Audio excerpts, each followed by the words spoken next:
இஸ்ரவேலின் ராஜாவை துதிக்கிறோம், ஸ்தோத்திரிக்கிறோம், மகிமைப்படுத்துகிறோம். கர்த்தர் நல்லவராக இருந்து பெரிய காரியங்களை செய்ய முடியாத ஆண்டவரே, இந்த காலையிலும் உங்கள் கிருபையை புதுசாக ஆண்டவரே எங்கள் மத்தியில் விளக்கப்படுகிறதற்காக ஸ்தோத்திரம். ஹல்லேலூயா, ஸ்தோத்திரம், ஸ்தோத்திரம். நேசிக்கிற நல்ல பிதாவே, இந்த ஆசீர்வதிக்கப்பட்ட காலவேளைக்காக ஜெபிக்கிறோம். நீங்கள் அறிய வேண்டிய ஒருவர் என்கிற இந்த கால ஜெபத்திலே ஒவ்வொரு நாளும் எங்களை கொண்டு வந்து மகிழப்படுகிறதற்காக ஸ்தோத்திரம். வந்திருக்கிற தேவ பிள்ளைகளுக்காக லைவ் மூலமாய் வருபவர்களுக்காக நாங்கள் ஜெபிக்கிறோம். ஆசீர்வதி கனப்படுத்தும் அதிசயங்களை காணப்படும். தேவனுடைய ஆசீர்வாதம் தொடர்ந்து கூட இருப்பதாக இயேசுவின் நாமத்தில் பிதாவே, ஆமென், ஆமென். நன்றி என்று சொல்லுவோம், நல்ல தேவன் கிருபை செய்தார். நன்றி என்று சொல்லுவோம், நல்ல தேவன் கிருபை செய்தார். நன்மைகளை நினைத்துக் கொண்டு நன்றியுள்ள துதியுடனே நன்றி நன்றி ஐயா.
Be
சொன்னாரை எனக்கு சந்தோஷத்தை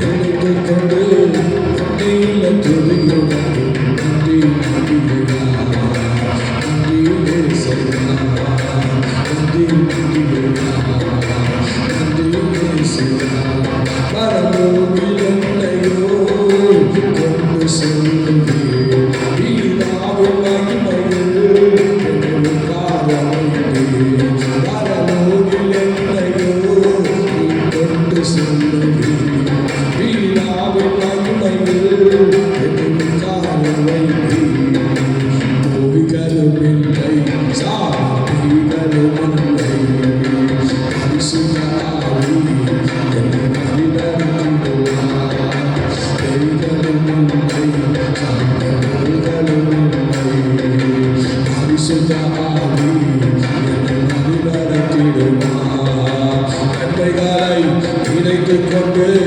நன்றியுள்ள துணியுடன் நன்றி நன்றியா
சங்கீதம் 132வது சங்கீதத்தை இந்த நாளிலே நாம் ஸ்தோத்திரம் தியானிக்க இருக்கிறோம். தொடர்ந்து ஸ்தோத்திர சங்கீதத்தை நாம் கேட்டு கர்த்தரை மகிமைப்படுத்துவோம். சங்கீதம் 132வது சங்கீதத்தை இப்பொழுது நம்ம எல்லாரும் என்ன செய்யலாம்? வாசித்து தேவனுடைய நாமத்தை மகிமைப்படுத்த எல்லாரும் எடுங்கள் பார்க்கலாம். சங்கீதத்தை எடுங்க. ஸ்தோத்திரம். சங்கீதம் 132வது சங்கீதம். ஸ்தோத்திரம். சத்தமாக எல்லாரும் எடுத்து வாசிக்கலாம். 18 வசனங்கள் இருக்கிறது. எடுங்கள். ஸ்தோத்திரம். ஹல்லேலூயா.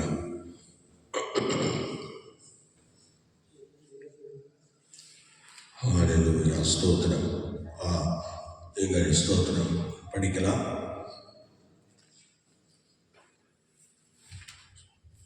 எடுத்துட்டீங்களா? 132. எல்லாரும் எடுங்க, கொஞ்சம் சத்தமாக வாசிங்க பார்க்கலாம்.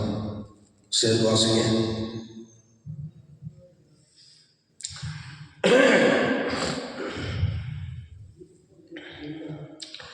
சேர்ந்து வாசிப்போம்.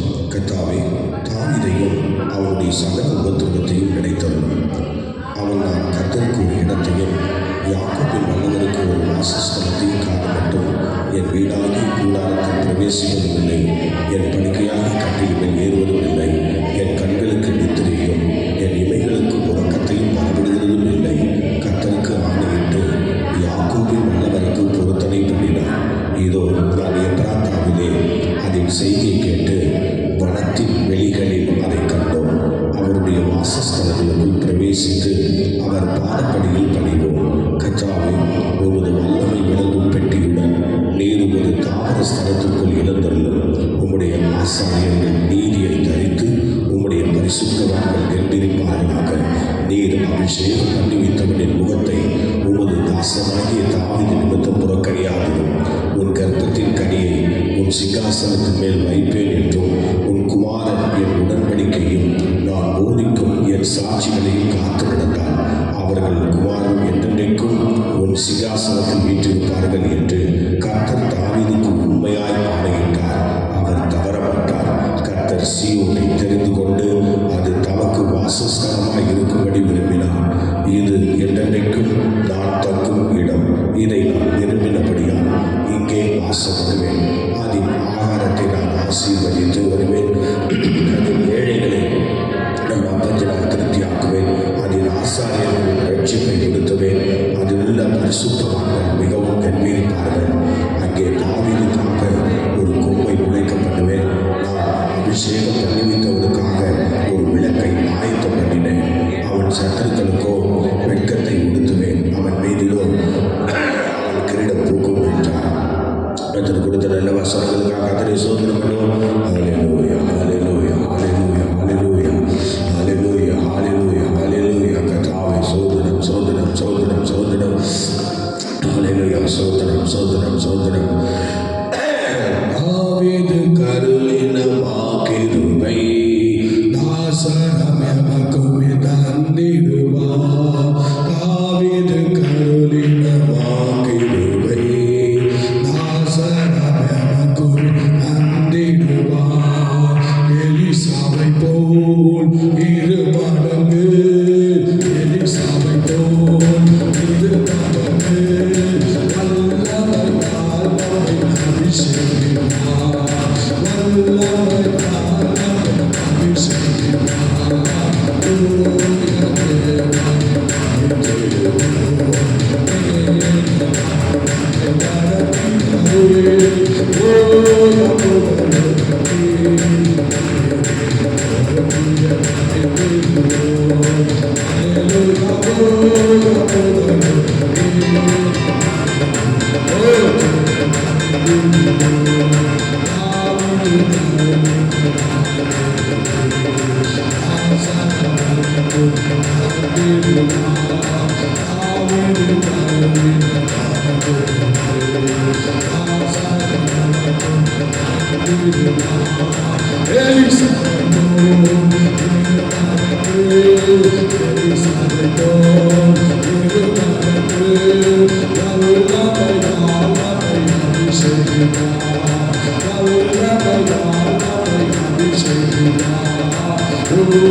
வேளையிலே சங்கீதம் 132வது சங்கீதத்தை நாம் இந்த நாளிலே பார்க்கலாம். சில வசனங்களை நாம் நன்றாக புரிந்து கொண்டால் நமக்கு அந்த ஆசீர்வாதமாக இருக்கும். இங்கே பார்க்கும்போது இந்த சங்கீதத்தை எழுதியவர் தாவீதை குறித்து எழுதியிருக்கிறாங்க. ஆனால் இது தாவீதின் சங்கீதம் அல்ல, இது யாசர் குழுவினர் என்கிறதான ஒரு சங்கீதம். அவங்க அந்த குழுவினால் எழுதப்பட்ட ஒரு சங்கீதமாக இந்த சங்கீதம் காணப்படுகிறது. புனித யாத்திரையை குறிக்கிறது. இந்த சங்கீதமானது ஸ்தோத்திரம் ஒரு புனித யாத்திரையை குறிக்கிறது. யாத்திரையிலே அவர்கள் போய்கொண்டிருக்கிற அந்த தேவனுடைய ஆலயத்திற்கு போய்கொண்டிருக்கிற அந்த நேரங்களிலே பாடுகிற ஒரு பாட்டாக காணப்படுகிறது. நீங்கள் இதனுடைய பின்னணியை நம்ம பார்க்கும்போது 2 நாளாகவும் 6ஆம் அதிகாரம் 41, 42 படிக்க பார்க்கலாம்.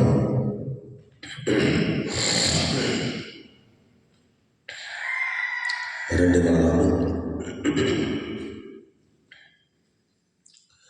6ஆம் அதிகாரம் 41, 42 யார் வேணாலும் வாசிங்க. மைக்கில் அவர் கிடையாது, மைக்கில் அவங்களே வாசிங்கன்னா.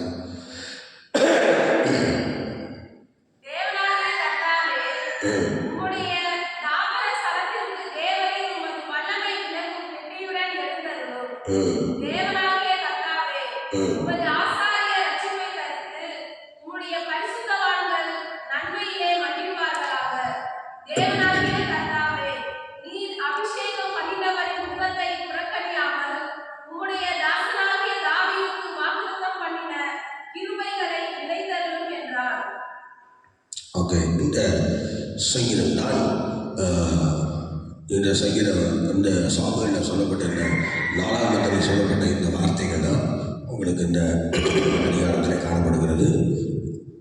சங்கீதம் 132 காணப்படுகிறதாக நம்ம இப்போ படித்தோம்.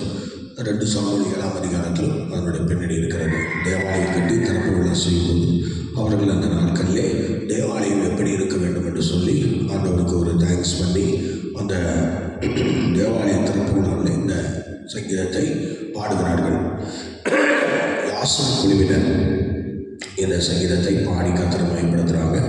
யாசர் குழுவினர் ஸ்தோத்திரம் அவ்விதமாக அந்த சங்கீதத்தை பாடி தேவனை மகிமைப்படுத்துகிறார்கள். இது பின்னணி இந்த 2 நாளாக 40 வசனங்களுக்கு மேலே அந்த காரியங்களை பார்க்கலாம். அதே மாதிரி 7ஆம் அதிகாரத்திலையும் அதை நம்ம பார்க்கலாம். அல்லேலூயா, அல்லேலூயா. இப்பொழுதும் ஸ்தோத்திரம் 132 படிக்க பார்க்கலாம்.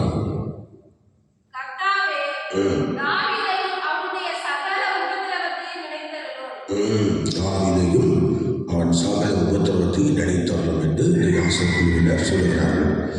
ஆண்டவரே, எவ்வளவு தாவீது பாடுபட்டார் அது அவங்களுக்கு தெரியும். யாசர் குழுவினர் என்று சொல்கிறவர்கள் லேவியர்கள் தான். அவர்கள் லேவியராக இருந்து அந்த இடத்துல கர்த்தரை மகிமைப்படுத்துகிறாங்க.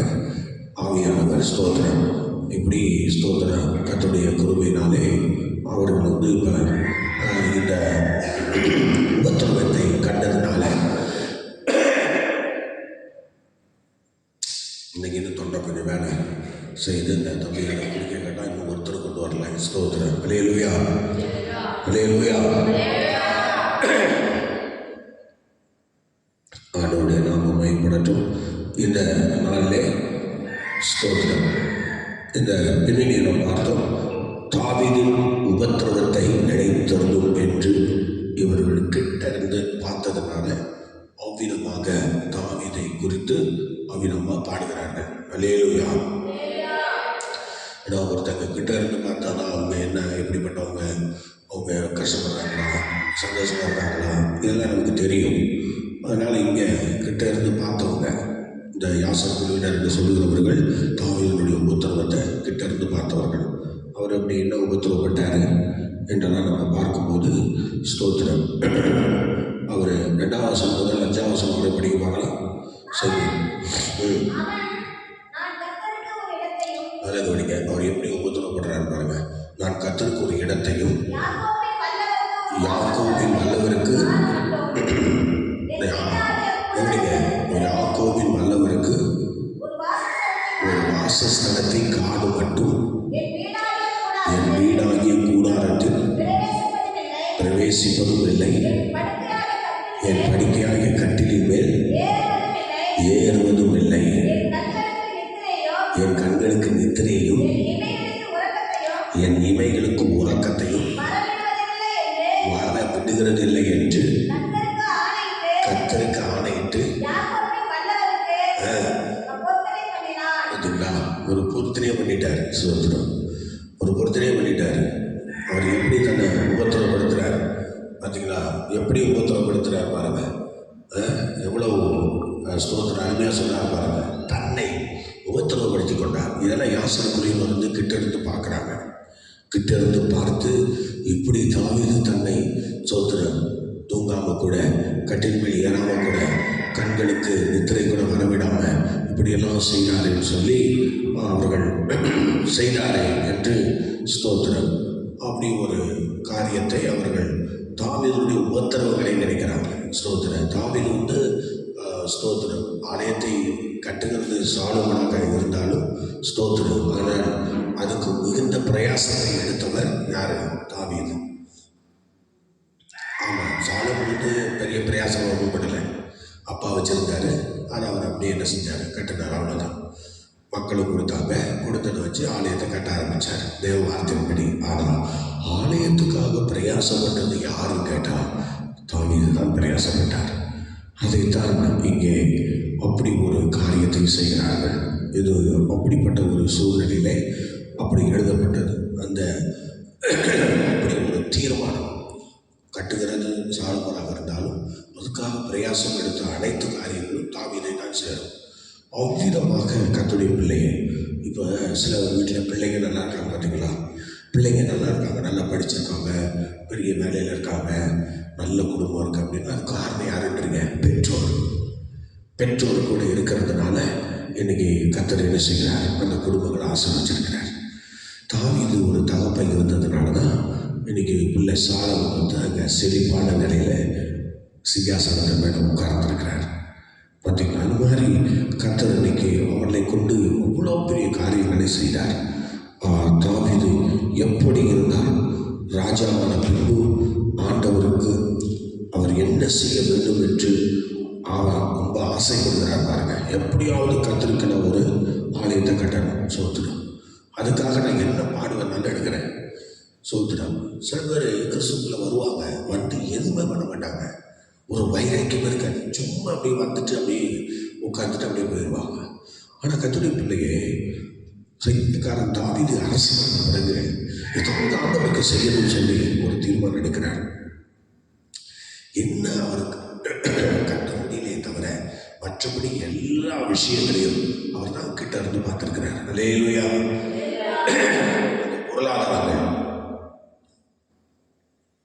அந்த பொருளாதாரங்கள் அனைத்தையும் அவர் தான் சேர்த்திருக்கிறார். அவர் சேர்த்து வச்சதுனால தான் இன்னைக்கு அவர் என்ன பண்ணுறாங்க? நல்லா அருமையாக வேலை செஞ்சாங்க.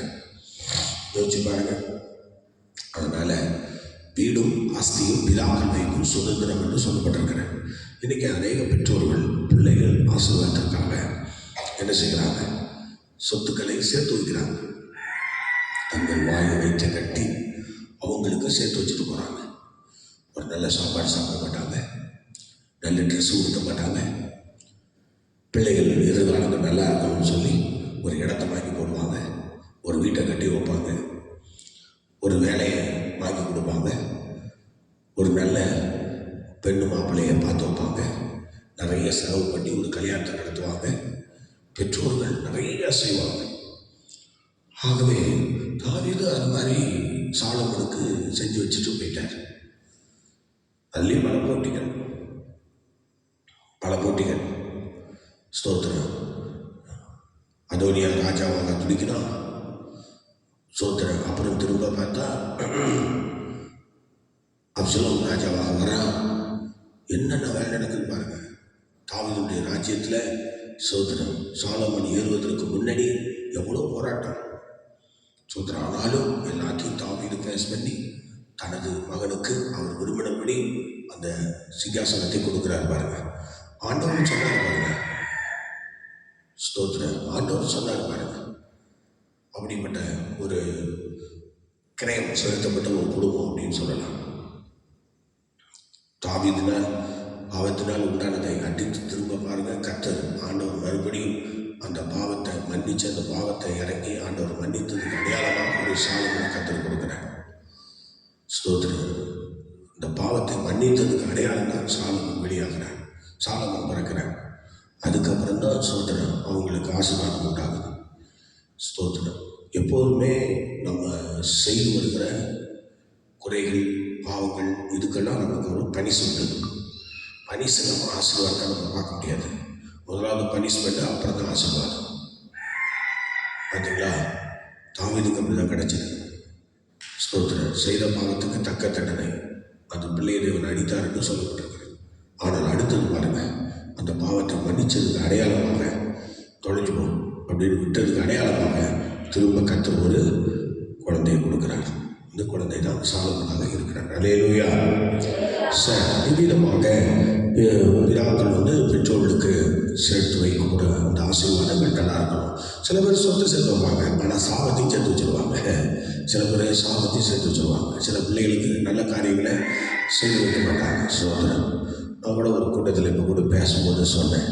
என்ன சொன்னேன்னா, நீங்கள் நிறைய சொத்தெல்லாம் சேர்த்து வைக்காட்டாலும் பரவாயில்ல, இந்த இயேசுயாவது அந்த பிள்ளைக்கு கொடுத்துட்டு போனீங்கன்னா எதிர்காலங்களில் அந்த பிள்ளைங்க நல்லா இருப்பாங்க. ஏன்னா எனக்கு எங்கள் அம்மா இயேசு கொடுத்துட்டு போனாங்க, சொத்து சேர்த்து வைக்கல, எனக்கு இயேசு கொடுத்தாங்க. அதனால் நான் இன்றைக்கி பிழைச்சிக்கிட்டேன்.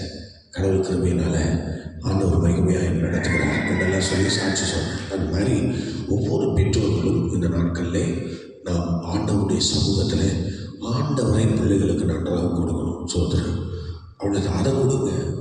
ஏன்னா சில பேர் பிள்ளைங்க வாங்க மாட்டாங்க.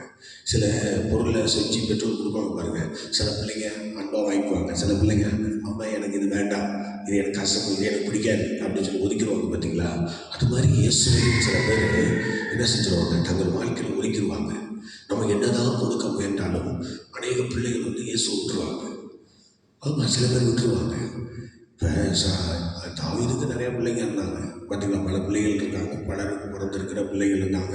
ஆனாலும் எல்லாரும் ராஜ்யத்துக்கு வரல. ஒருத்தர் தானே வந்தால், கர்த்தர் ஒருத்தர் தான் தெரிவு செய்கிறார். மீது எல்லாம் என்ன செஞ்சாங்க, அப்படி இப்படிமா தான் இருந்தாங்க. யோசிச்சு பாருங்கள். அதே மாதிரி தான் கர்த்தருடைய பிள்ளைகளை இன்றைக்கி நம்ம ஆண்டவரை பிள்ளைகளுக்கு கொடுக்கணும். நம்ம கடமை கொடுத்துட்டே இருக்கோம். ஏற்றுக்கொள்கிறோம், ஏற்றுக்கொள்ளாத அவங்களுடைய கடமை. ஆகவே நம்ம செய்ய வேண்டியதை நம்ம செஞ்சுக்கணும். கர்த்தர் நம்மை ஆசீர்வதிக்கிறதுனால ஒரு காரியத்தை உருவாக்க வேண்டுமானால் நாம் உபத்திரவப்படணும். தாவீது தன்னை உபத்திரவப்படுத்திட்டார். தன்னை உபத்திரவப்படுத்தி கொண்டு இந்த உலக வாழ்க்கையில ஆண்டவருக்காக வாழ்ந்திருக்கிறார், ஆலயம் கட்டுவதற்காக. அப்படிப்பட்ட தீர்மானத்தில் இருந்த தாவீதை ஆண்டவர் சந்திச்சு, நீ கட்ட வேண்டாமா, கர்ப்பபிரபாகிய சாலமோன் கட்டுவான்னு சொன்னார். சரி ஆண்டவரே, நான் உனக்கு ஒரு வீட்டை கட்டுறேன்னு சொன்னார். அல்லேலூயா. பார்த்தீங்களா, தாவீது ஆண்டவருக்கு ஆலயம் கட்டணும்னு வாஞ்சித்த தாவீதை ஆண்டவர் சந்திச்சு, நான் உனக்கு ஒரு வீட்டை கட்டுவேன் என்று சொல்லி கர்த்தர் தாவீதுக்கு ஒரு வீட்டை கட்டினார். அல்லேலூயா. சத்தமாக சொல்லுவாங்களா? இப்போ 8ஆம் வசனம் படிக்க பார்க்கலாம். 12 முதல் 8 படிங்க. ஃபஸ்ட்டு 8 படிங்க.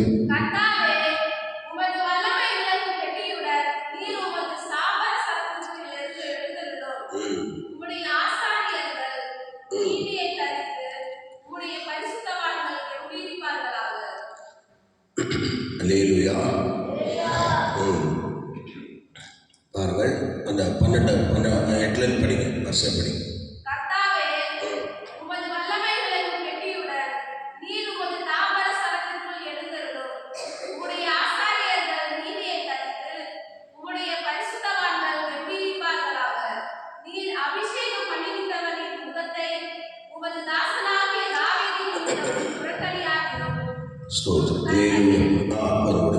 சரி, இப்போ இங்கே பார்த்தீங்கன்னா, எப்ராத்தாவிலே அதன் செய்தியை கேட்டு அதன் பின்பு வனத்தின் வெளிகளில் அதை கண்டோம் என்று சொல்கிறார்.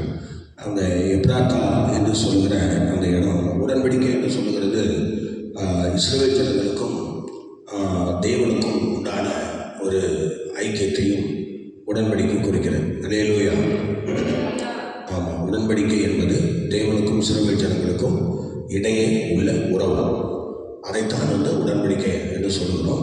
அடுத்தது பார்த்தீங்கன்னா, இங்கே எப்ராத்தா என்று சொல்கிற அந்த இடமானது என்ன அப்படின்னா, எப்ராத்தா என்று சொல்லப்படுகிற அந்த இடத்துல பாத்திரங்கள் தயார் செய்கிற ஒரு இடம். இந்த ஜார் தண்ணீர், காணாத கல்யாணத்தில் ஜார் தண்ணீர் தொட்டியில் வச்சாங்கல்ல, அந்த மாதிரி தொட்டி, அந்த மாதிரி குடங்கள், இந்த மாதிரி செய்கிற பாத்திரங்கள் செய்கிற ஒரு ஃபேமஸான இடம் அந்த எப்ராத்தா. எப்ராத்தா பாத்திரங்கள் தயார் பண்ணுகிற, குவளைகள் தயார் பண்ணுகிற ஒரு நல்ல ஃபேமஸான ஒரு இடம்தான் அந்த எப்ராத்தா என்று சொல்லப்படுகிறது. அந்த நாட்களில் எங்கிருந்தும் அந்த பாத்திரங்களை வாங்கி சென்று வியாபாரிகள் வியாபாரம் செய்வதாக அங்கே சொல்லப்படுகிறது. அவ்வளோ பெரிய ஒரு நகரமாக அந்த எப்ராத்தா காணப்பட்டது. ஸ்தோத்திரம். அவ்விதமாக கர்த்தர் அந்த நாட்களிலே அவளை நடத்தினார். அல்லேலூயா. எப்ராத்தா என்று சொல்லும்போது அவ்வளோ பெரிய பாத்திர தொழிற்சாலைகள் போல அங்கே சில காரியங்களை அங்கே வைத்திருக்கிறார்கள். அந்த இடத்துல தான் இன்னைக்கு அந்த உடன்படிக்கை பெட்டி எப்ராத்தாவுக்கு வந்தது என்று சொல்லப்பட்டிருக்கிறது. அந்த இடத்துல அந்த உடன்படிக்கை பெட்டி போய் அதுக்கப்புறம் தேவ ஜனங்கள் அந்த உடன்படிக்கை பெட்டி இருக்கவே ஆண்டவரும் இஸ்ரவேல் ஜனங்களும் அந்த உடன்படிக்கையை ஏற்படுத்தி ஆண்டவரோடு உருவாடி கர்த்தரை மையப்படுத்தினாங்க, இப்படி சொல்லப்படுகிறது. அடுத்தது நீங்கள் படிக்க பார்க்கலாம். அப்படியே 17 வசனம் படிங்க. 17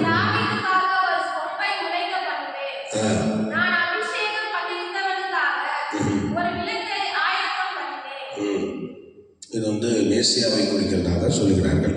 இந்த வசனம் வந்து மேசியாவை குறிக்கிறது. இந்த வசனம் ஒரு அபிஷேகம் பண்ணப்பட்டவர் என்று சொன்னாலே யார் தான்? மேசியா, கிறிஸ்து என்னால் அபிஷேகம் பண்ணப்பட்டவர் என்று சொல்லப்பட்டிருக்கிறது. 18 வசனம் படிங்க.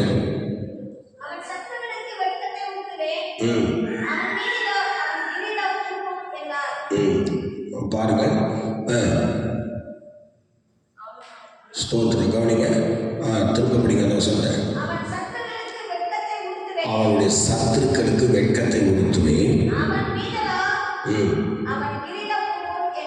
அவன் கிரீடம் போக்கும் என்றால், இந்த கிரீடம் என்றால் மகிழ்ச்சி அல்லது சந்தோஷத்தை குறிக்கிறார். அல்லேலூயா. கிரீடம் என்றால் மகிழ்ச்சி, சந்தோஷம் என்று குறிக்கிறது. ஸ்தோத்திரம். அவ்விதமாக நீங்கள் படிங்க. 1 லூக்கா 1:75 படிப்பாங்களா? 1ஆம் அதிகாரம் 75ஆவது வசனம்.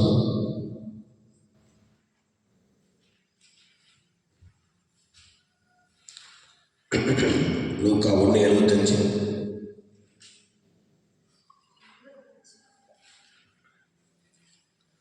படிங்க.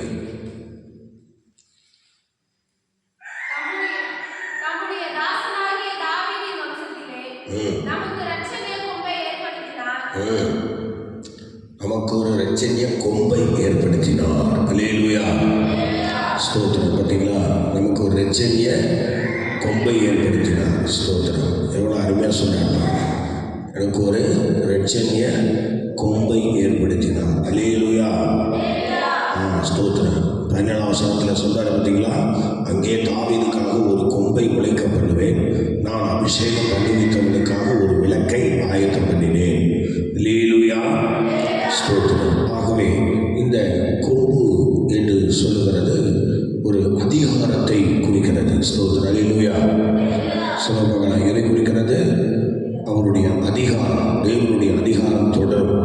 ஸ்தோத்திரம் என்று அந்த கொம்பு வெளிப்படுத்துகிறது. இரட்சணிய கொம்பு, அதான் இயேசு கிறிஸ்து என்று சொல்லுகிறாங்க. அதை இரட்சணிய கொம்பு என்றாலே இயேசு கிறிஸ்து தான் என்று நமக்கு எல்லாருக்கும் தெரிந்த ஒரு விஷயம். இரட்சணிய கொம்பு, அப்படி ஒரு கொம்பை ஏற்படுத்தினார் என்று சொல்லுகிறார். அவர் எவ்வளோ அருமையாக சொல்கிறார். லூக்காவிலே இயேசு ஸ்தோத்திரம் வெளிப்படுகிற அந்த காலங்களிலே, பிறக்கிற அந்த காலங்களில் எவ்வளோ அருமையாக சொல்கிறார். திரும்ப படிங்க. தம்முடைய தாசனாகிய தாவீது வம்சத்திலே இரட்சணிய கொம்பை ஏற்படுத்தினார். அதைத்தான் நீங்கள் 17ஆம் வசனத்திலே சொல்லுகிறார்கள். ஸ்தோத்திரம். தாவீதுக்காக ஒரு கொம்பை முளைக்க பண்ணுவேன் என்று இந்த வாக்கியத்திலே சொல்லப்பட்ட அந்த வார்த்தை இப்போ பாருங்க, லூக்கா சுவிசேஷத்தில் ஸ்தோத்திரம் அப்படியே நிறைவேறுகிறது. பாருங்கள். ஸ்தோத்திரம். அங்கே கொம்பை முளைக்க பண்ணுவேன் என்று சொன்னார்ல, அது அப்படியே லூக்காவில் அந்த தீர்க்க தரிசன வாசனம் அப்படியே நிறைவேறுகிறது. ஒரு ரட்சணிய கொம்பை எழுப்பினார். அல்லேலூயா. ஆமாம், இங்கே வந்து என்ன சொல்லுகிறார்? முளைக்க பண்ணுவேன், கொம்பை முளைக்க பண்ணுவேன்னு சொன்னார். இங்கே ரட்சணிய கொம்பை எழுப்பினார் என்று சொல்லப்பட்டிருக்கார். அல்லேலூயா. ஆகவே இயேசு கிறிஸ்து நம்ம இந்த உலகத்தின் பாவத்தை சுமந்து இருக்கிற ரட்சணிய கொம்பாக இஸ்ரவேல் ஜனங்களுக்கும் மற்ற எல்லா புறஜாதி மக்களுக்கும் இன்னைக்கு அவர் எழுப்பி வந்தார். அல்லேலூயா. இஸ்ரவேல் ஜனங்களுக்காக அவர் வந்தார். இஸ்ரவேல் ஜனங்கள் என்ன செய்யல? அவரை வந்து விசுவாசிக்கிறதுனால அவருடைய ரட்சிப்பை புறஜாதிகளுக்கு தேவன் கொடுத்தார். அல்லேலூயா. கொடுத்தார்ல சோதரன், அதை போல நினைக்கணும் சோதரன். அது சில பேருக்கு தெரியாது. அவருக்கு கொடுக்கறதே, இன்னைக்கு எல்லாரும் சொத்து வச்சுருப்பாங்க, எல்லாம் வச்சுருப்பாங்க. ஆனால் கொடுக்க மனசு வராது சோதரன். தான் குடும்பத்துக்கு தான் கொடுக்கணுன்னு இருப்பாங்க. ஆனால் இப்போ ஆண்டவரை பார்த்தீங்களா, தான் பிள்ளைகளுக்கு கொடுக்கணும்னு நினச்சதை அவங்க ஏற்றுக்கொள்ளாதனால நமக்கு அதை கொடுத்துட்டார். அவ்வளோதான். அல்லேலூயா. அதனால் அப்படியே இருந்தாலும் கூட அவர் வரும்போது யோவான் என்ன சொல்கிறார் அப்படின்னா, உலகத்தின் பாவத்தை சுமந்து இருக்கிற தேவாட்டுக்குட்டி அப்படின்னு தான் சொல்கிறார். தவிர யூதர்களுக்காக பிறந்த தேவாட்டுக்குட்டி, யூதர்களுடைய பாவத்தை மாத்திரம்தான் ஒரு போக்குவாருன்னு பைபிளில் எங்கேயுமே இல்லை. ஸ்தோத்திரம். அல்லேலூயா. ஆனால் யூதர்களுக்காக ஒரு கொம்பை முளைக்க பண்ணுவேன் என்று அதில் அப்படியும் சொல்லப்படலை. சொல்கிறேன், தமது ஜனத்துக்காக. யார் தமது ஜனம்? அவர் மேல் விசுவாசம் உள்ளவர்களாய் அவரை ஏற்றுக்கொண்டவர்கள் எத்தனை பேரோ அத்தனை பேர்கள் அவருடைய ஜனங்கள் என்று பைபிள் சொல்லுது. அல்லேலூயா. அத்தனை பேர் அவருடைய பிள்ளைகள். அவருடைய பிள்ளைகளுக்கு நான் இந்த காரியத்தை செய்கிறேன். ஆனால் நிறைய பேர் வந்து இதை தப்பாக எடுத்துக்கிட்டு என்ன சொல்கிறாங்க தெரியுமா? இயேசு வந்து யூதர்களுக்காக தான் வந்தார், உலகத்துக்காக வரல அப்படின்னு சொல்கிறாங்க. ஆனால் வசனங்கள் என்ன சொல்லுது? அகில உலக பாவத்தையும் சுமந்து இருக்கிற ஒரு தேவாட்டுக்குட்டியாக வந்தாருன்னு சொல்லுது. அல்லேலூயா. ஸ்தோத்திரம். பார்த்தீங்களா, அவர் உலகத்தில் அன்பு கூர்ந்தான்னு சொல்லியிருக்க தவிர யூதர்களிடத்தில் அன்பு கூர்ந்தார்னு அங்கே சொல்லப்படவில்லை. ஆனால் சில பேர் யூதர்களுக்காக தான் இயேசு வந்தார், அதனால் நமக்கெல்லாம் கிடையாது அப்படின்னு சொல்கிறாங்க. அவங்க அப்படி சிலர் வேற்று மதத்தார் வந்து அப்படி சொல்கிறார்கள். அல்லேலூயா. அப்படி கிடையாது. ஸ்தோத்திரம். இயேசு வந்தது அகில உலக ராஜா. ஸ்தோத்திரம். அதுக்கு என்னத்துக்கு அவர் வந்து ஆசியா நடுக்கண்டத்தில் வரணும்? அதுக்கு இங்கே ஒரு ஓரத்தில் ஒரு அப்படியே மார்க்கத்தில் வந்துட வேண்டியதானே? ஆனால் அப்படி இல்லை. அவர் எங்கே பிறந்தார்? அரண்மனையில் பிறந்தார். ஒரு மாட்டு தொழுவத்தில் பிறந்தார். அரண்மனையில் பிறந்தால் ராஜ பரம்பரையில் வந்தவன்னு சொல்லி ஒதுக்கிடுவாங்க. எப்படியும் ஆண்டவர் பாருங்க, ஒரு மாட்டு தொழுவத்தில் எல்லாருக்கும் உரியவர். அல்லேலூயா. விதமாக இந்த உலகத்திலே அவர் வெளிப்பட்டதாக நம்ம பார்க்கிறோம். நீங்கள் படிக்க பார்க்கலாம். 1 ராஜாக்கள் 11ஆம் அதிகாரம் 36வது வசனம் படிங்க. 1 ராஜாக்கள் 11ஆம் அதிகாரம் 36வது வசனம் படிங்க. எல்லாரும் வசனத்தை எடுங்க பார்க்கலாம். 1 ராஜாக்கள் 11ஆம் அதிகாரம் 36வது வசனம். 11:36. என் நாமம் விளங்குவதற்கு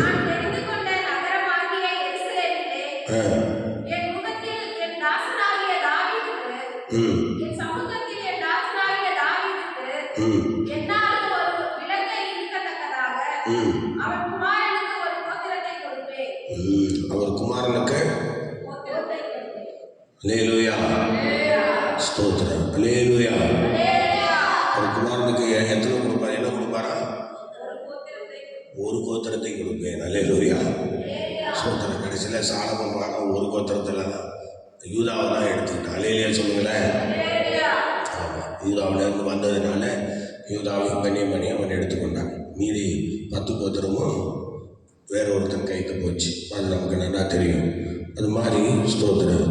இங்கே ஆண்டவர் சொல்லக்கூடிய விளக்கை, தேவனுடைய வெளிச்சத்தை குறிக்கிற, தேவனுடைய வெளிச்சம் ஒவ்வொருடைய வாழ்க்கையிலையும் ஸ்தோத்திரம் அந்த வெளிச்சம் குறிக்கிறது. அந்த 18வது சங்கீதத்தில் ஒரு வசனம் சொல்லுது பார்த்தீங்களா?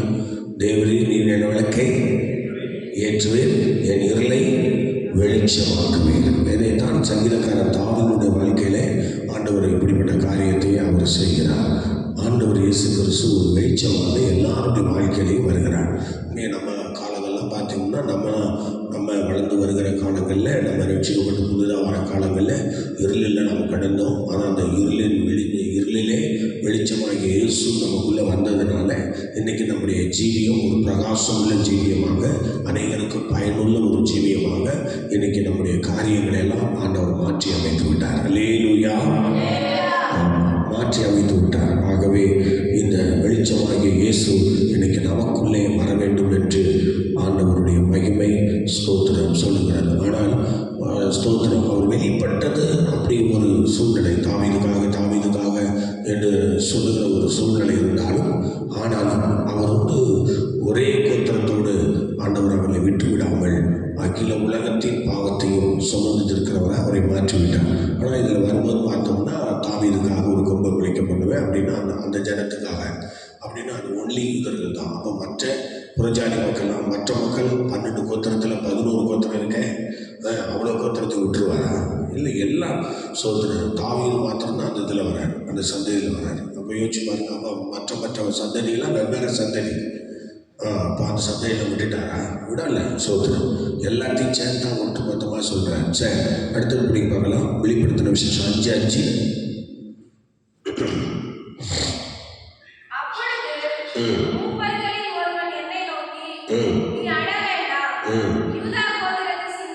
யூதா கோத்திரத்தின் சிங்கமும் தாவீது வேறுமானவர்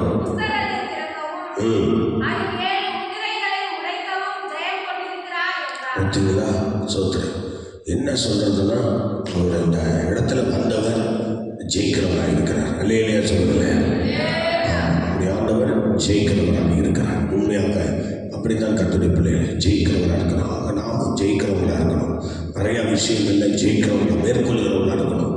அதுக்கு தான் நமக்கு அபிஷேகம், அதுக்கு தான் நமக்கு நடத்துதல், அதுக்கு தான் நமக்கு திருச்சபை, அதுக்கு தான் நமக்கு ஒரு ஜெப வாழ்க்கை. அல்லேலூயா. அடுத்தது படிக்க பார்க்கலாம். சகரியா 6:12 படிங்க.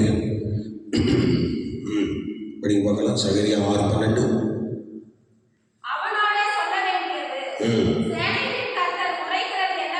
சேனையின் கர்த்தர் உரைக்கிறது என்னவென்றால்,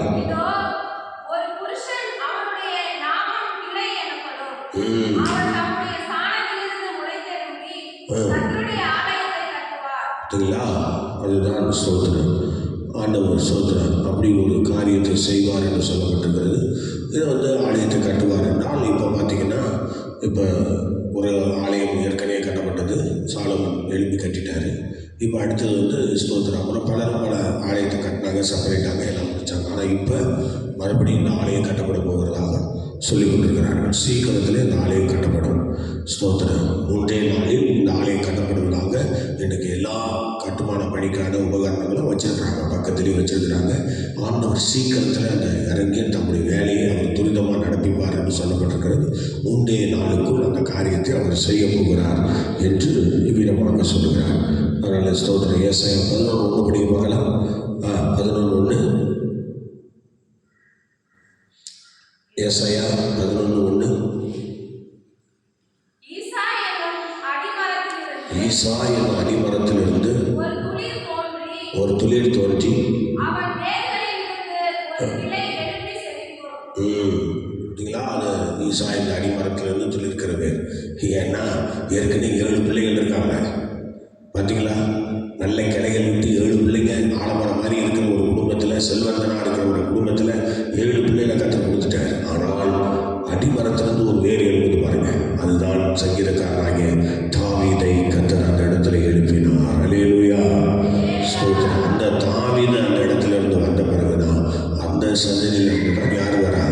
இயேசு கிறிஸ்து வருகிறார் என்று நம்ம பார்க்கிறோம். அல்லேலூயா சொல்லுங்களேன். ஸ்தோத்திரம்.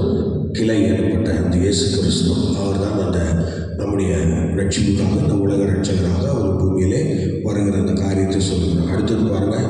அது அந்த கிளை ஏசாயா 53:2 படிக்க பார்க்கலாம். 53:2 என்ன சொல்றாரு பாருங்க. இளங்கிளை எப்படிங்க? இளங்கிளையை போல வறண்ட நிலத்திலிருந்து துளிர்க்கிற வேர். இளங்கிளையை போலவும் வறண்ட நிலத்திலிருந்து துளிர்க்கிற வேரை போலவும். அல்லேலூயா. சோத்திரம். இளங்கிளைன்னு சொல்லும்போது நமக்கு நல்லா தெரியும். ஒரு இளமையான இயேசு கிறிஸ்து, இளம் வயது உள்ள இயேசு கிறிஸ்து, ஒரு வயதான ஆட்டுக்கடாவை போல இவர் ஒரு கிளையாக தோன்றி இந்த பூமியிலே வந்து தனது வேலையை துவங்குகிறதை நாம் பார்க்கிறோம். அல்லேலூயா. இப்படி ஸ்தோத்திரம். பாருங்கள், கிளை என்னப்பட்ட இயேசு. ஆகவே இந்த சங்கீதம் மேசியாவாகிய இயேசுவை நமக்கு வெளிப்படுத்துகிறது. அபிஷேகம் பண்ணப்பட்டவர் என்று சொல்லுகிற அந்த இடத்துக்குள் அந்த அபிஷேகம் பண்ணப்பட்ட அந்த இடம் அப்படிப்பட்ட ஒரு சூழ்நிலை. அல்லேலூயா, ஸ்தோத்திரம். ஆகவே கர்த்தருடைய பிள்ளை, அப்படிப்பட்ட ஒரு சூழ்நிலையிலே தேவன் அவங்க எப்படி அந்த ஆலயத்துக்கு அந்த இடத்தை எப்படி நின்று கொள்கிறார்களோ அதே போல் ஒவ்வொரு மனிதனுடைய வாழ்க்கையிலையும் 14ஆம் வசனம் சொல்லுது பாருங்க, படிக்க பார்க்கலாம். 14ஆம் வசனம், இது என்னைக்கும் நான் தங்கும் இடம், இதை விரும்பினபடியால் அங்கே வாசப்படுவேன். இது மனிதனுடைய இருதயத்திலே அவர் என்னென்னைக்கும் தங்குகிற ஒரு இடமாக அவர் மாற்றிட்டார். அதுக்கப்புறம் தான் கைகளினால் கட்டப்பட்ட ஆலயத்திலே அவர் ஸ்தோத்திரர் அந்த இஸ்ரவேல் ஜனங்கள் மத்தியிலே ஒரு ஆலயத்தில் அவர் இருக்கிறார். மற்றபடி ஆண்டவர் தங்குகிற ஒரு இடம் நம்முடைய இருதயம், நம்முடைய ஆத்மா, நமக்குள்ளே அவர் தங்கி இருக்கிறார். அப்படிப்பட்ட ஒரு நல்ல தெய்வம் இன்றைக்கு இயேசு கிறிஸ்து நம்மோடு கூட வருகிறார். எல்லாருக்கும் நம்ம தெய்வம் என்று சொன்னாலே நம்ம சிலைகளிலும் போட்டோகளிலும் நம்ம என்ன செய்கிறோம், வச்சு பார்க்குற அந்த அனுபவம் இதில் இல்லை. இதில் என்ன சொல்கிறாருன்னா, நீங்கள் தான் என்னுடைய இருதயம், நான் அங்கே தான் வாசம் பண்ணுவேன். எனக்கும் இருதயத்தில் ஒரு சிங்காசனத்தை ஏற்படுத்தி கொடுத்தீங்கன்னா நான் அங்கே அமர்ந்து ஆளுகை பண்ணுவேன். அன்றைக்கு உன்னுடைய லைஃப் நல்லா இருக்கும்னு சொல்கிறேன். யோசிச்சு பாருங்கள், கெட்ட எண்ணங்கள், பல சூழ்நிலைகள், பல போராட்டங்கள் வரும்போதெல்லாம் நம்ம தவிக்கிறோம்ல, அதுக்கெல்லாம் கர்த்தர் நம்மை விலக்கி காக்கும்படி ஆண்டவர் இப்படிப்பட்ட ஒரு காரியத்தை செய்கிறார். ஆகவே சோதனை எவ்வளோ அருமையாக சொல்கிறாரு பாருங்க, இது என்றைக்கும் நான் தங்கும் இடம், கர்த்தர் வாசம் இருக்கிற ஒரு இடம். ஸ்தோத்திரம். உங்களுக்கு ஏற்கனவே சொல்லியாச்சு, கைகளினால் கட்டப்பட்ட ஆலயத்திலே அவர் வாசம் பண்ணலை என்று சொன்னார். அப்போ நல்லா கவனிங்க, நீங்கள் நானும் ஆலயத்தில் இருக்கும்போது தான் கர்த்தர் அங்கே வாசம் பண்ணுகிறார் என்று பொருள். இப்போ நீங்கள் நானும் இல்லாமல் அங்கே கட்டடத்தில் ஒன்றும் இருக்காது. அப்படி ஆண்டவர் அங்கே வரமாட்டார். நீங்கள் நானும் வந்த பிறகு தான். அப்போ பாருங்கள், சோத்திரம் மத்தியில் அவர் சொல்லும்போது எப்படி சொல்கிறார், விலைக்கு சொல்கிறார் பாருங்கள், 2 3 பேர் என் நாமத்தில் எங்கே கூடியிருக்கிறீர்களோ அங்கே தான் நான் வருவேன்ருக்கிறார். நல்லா யோசிச்சு பாருங்கள், அங்கே தான் நான் வருவேன்ருக்கார். அப்போ நம்ம கூடும்போது தான் அவர் வரார். அப்போ கைகளினால் கட்டப்பட்ட ஆலயத்தில் தானாக வந்து ஆண்டவர் இங்கே ஆய்வு செய்வதில்லை. நீங்களும் நானும் சபைக்குள்ளே வரும்பொழுது தான், நீங்கள் நானும் சபைக்குள்ளே வந்து ஆராதனை செய்யும்போது தான் நாம் மத்தியிலே ஆண்டவர் எழுந்தருள்கிறார் என்று வேதம் தெளிவாக சொல்லுகிறது. அல்லேலூயா, சத்தமாக சொல்லுவாங்களா? அதனால நீங்கள் நானும் இப்படி இல்லை அப்படின்னா தேவனை நம்ம என்ன செய்யணும், ஆண்டவரை புறக்கணிக்கிற மாதிரி தானே. யோசிச்சு பாருங்க. அதனால தான் அவர் சொல்றாரு, இது நான் என்றென்றைக்கும் நான் தங்கும் இடம், இதை நான் விரும்பினபடினால் இங்கே வாசம் பண்ணுவேன். ஸ்தோத்திரம். நமக்குள்ளே, நம்முடைய காரியங்களுக்குள்ளே, நம்முடைய குடும்பத்துக்குள்ளே, நம்முடைய காரியங்கள் அனைத்துக்குள்ளே அவரே வாசம் பண்ணுவார். அல்லேலூயா, அல்லேலூயா.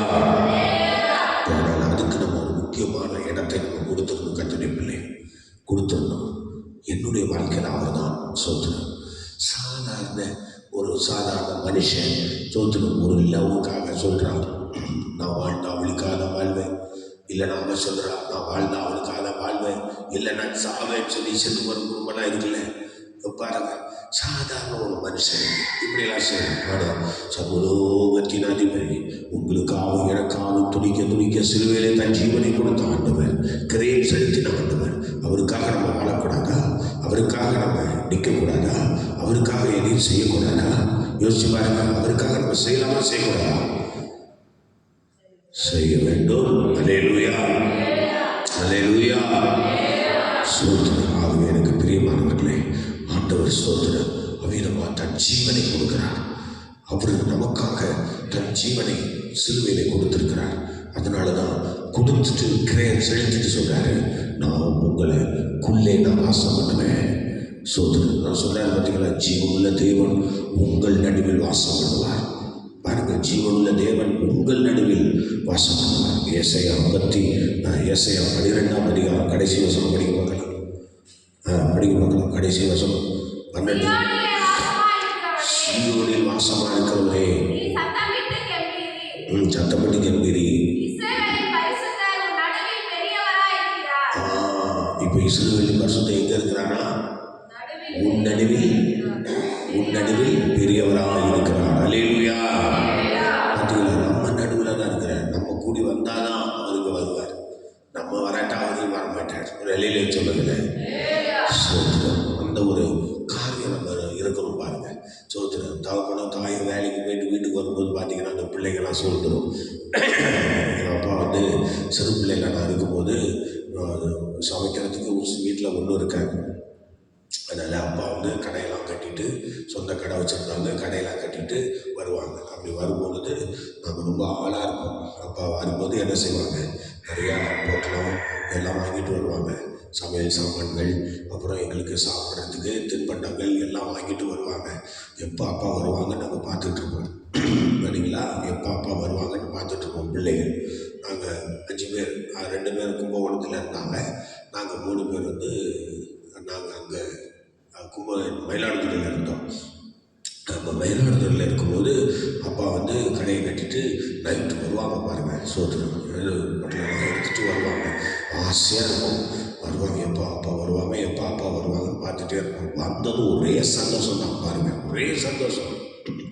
வந்தது ஒரே சந்தோஷம். உடனே என்ன பண்ணுவோம், உடனே அப்பா வந்ததும் அப்பா வந்துட்டாங்கன்னு சொல்லி ஓடி அப்புறம் பையன் பிடுங்குவோம். உடனே அவங்களே எங்களை தூக்கி எல்லாரையும் முத்தமிட்டு அதுக்கப்புறம் எல்லாத்தையும் கொடுப்பாங்க, எல்லாத்தையும் எடுத்து கொடுப்பாங்க. அப்புறம் சமையல் பண்ணல உடனே அப்பா அம்மாவும் சேர்த்து சமைப்பாங்க. நாங்கள் உடனே இதெல்லாம் சாப்பிட்டுக்கிட்டு விளையாண்டுட்டு இருப்போம். அப்புறம் சமைச்ச உடனே சாப்பாடு கொடுத்துருவாங்க. இல்லையா சொல்லுவோமா? எவ்வளோ ஆனந்தமாக இருக்கும் பார்த்தீங்களா? அந்த குடும்பத்தை நினைச்சாலே ஒரே சந்தோஷமாக இருக்கும். அந்த மாதிரி சிறு பிள்ளைகளை நம்ம அப்படிலாம் காணப்பட்டோம். அந்த மாதிரி ஆண்டவரும் சோதனை நம்ம கூடும்போது தான் இங்கே வராரு. சோதனை பார்த்தீங்களா? நம்ம கூடும்போது வராரு. சோதனை அங்கே நம்ம இருக்கிறோன்னு சொல்லிட்டு, பிள்ளைங்க இருக்கிறாங்கன்னு சொல்லிட்டு தகப்பன் தாய் வாங்கிட்டு வராங்க. நம்ம பார்க்கறதுக்கு ஆசையாக பாசமாக. அதே மாதிரி இன்னைக்கு நீங்கள் நான் இருக்கிற நம் நடுவிலே நம்முடைய தேவன் பெரியவராக இருக்கிறார். நம்முடைய தேவன் எப்படி இருக்கிறார்? அதனால் சொல்றார், நான் இந்த இடத்தை விரும்பினபடினால் நான் இங்கே வாசம் பண்ணுவேன். அல்லேலூயா, அல்லேலூயா. ஜெபிக்கலாம். எல்லாரும் ஜெபிக்கலாம். கண்களை மூடுவோம். ஹல்லேலூயா. இந்த 132வது சங்கீதம் ஒரு ஆசீர்வாதத்தின் சங்கீதம். ஹல்லேலூயா. நம்முடைய பின்னணியை நம்ம பார்த்தோம். ஹல்லேலூயா. ஸ்தோத்திரம், ஸ்தோத்திரம். ஹல்லேலூயா. தொடர்ந்து ஸ்தோத்திர யாசர் குழுவினரால் இந்த சங்கீதம் எழுதப்பட்டது. தாவீதை குறித்தும் அவருடைய உபத்திரவத்தை குறித்தும் ஸ்தோத்திர மேசியாவை குறித்தும் பல விஷயங்கள் இதில் சொல்லப்பட்டது. இந்த சங்கீதத்தை இந்த நாளில் தியானிக்க கர்த்தர் கொடுத்த கிருபைக்காக எல்லாரும் கர்த்தரை சோதனம் பண்ணுவோம். சோதனம், சோதனம், சோதனம், சோதனம், சோதனம். பரிசுத்தமுள்ள பிதாவே, இந்த ஆசீர்வதிக்கப்பட்ட காலவேளைக்காக ஜெபிக்கிறோம். உடைய குமாரனாகிய இயேசுவின் நாமத்தினாலே உடைய சமூகத்தில் வருகிறோம். ஆண்டவரே, இந்த நாளிலே கர்த்தருடைய கடமைகளோடு கூட இருந்து வழிநடத்தப்படி ஜெபிக்கிறோம். எல்லா தடைகளையும் நீக்கப்படும், அதிசயங்களை காணப்படும். தேவனுடைய கரம் கூட இருந்து சிறப்பாய் வழிநடத்த ஜெபிக்கிறோம். சத்துடைய எல்லா தடைகளையும் உடைத்து போடும். வசனத்தை கேட்ட எங்கள் பிள்ளைகள் கர்த்தருக்கு ஒரு இடத்தை கொடுத்து எப்போதும் ஆண்டுடைய ஆளுகைக்குள் காணப்பட உதவி செய்யும். தடைகள் யாவை நீக்கப்படும், அதிசயங்களை காணப்படும். நீர் விரும்புகிற இடமாய் எங்களுடைய ஆவியாத்மா சரீரம் காணப்படட்டும். எங்கள் நடுவில் பெரியவராயிருந்து கிரியை செய்கிறாங்க, ஆசீர்வதிக்கிறாங்க. இயேசுவின் நாமத்தில் பிதாவே. ஆமென், ஆமென், ஆமென். ஸ்தோத்திரம். கர்த்தர் நம்மை ஆசீர்வதிப்பாராக. மீண்டும் நாளை காலை 9 மணிக்கு சந்திப்போம். God bless you.